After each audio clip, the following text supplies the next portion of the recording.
Good evening. Welcome to Ocean Breeze. My name is Lily, and I'll be your server tonight. Follow me. Here's a cozy table for you and your wife. Thank you, Lily. This table is perfect. You're welcome. Here are your menus. Would you like to start with something to drink while you decide? Yes, I'll have a glass of red wine, please. And for my wife, she'd like a pina colada. Great choice. I'll bring those drinks right out. Would you like a few minutes to look over the menu? Yes, please. Give us about 5 minutes to decide. Of course. Take your time. I'll be back shortly.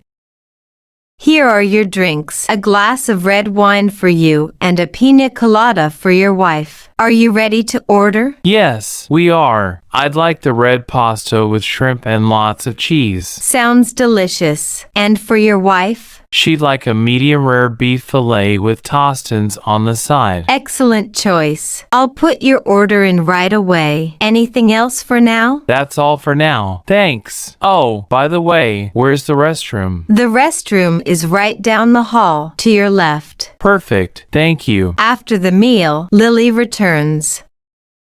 How was everything? It was fantastic. The pasta was perfect, and my wife loved the beef fillet. I'm so glad to hear that. Would you like to see the dessert menu? No, thank you. Just the check, please. Sure, I'll bring it right over. Lily returns with the check. Here you go. The food and service were excellent. Here's $50 as a tip. Thank you so much. Wow, thank you so much, sir. I really appreciate it. It means a lot. You're welcome. You deserve it. We had a wonderful evening. I'm so glad you did. We hope to see you both again soon. We'll definitely be back. Have a great evening, Lily. You too. Enjoy the rest of your night.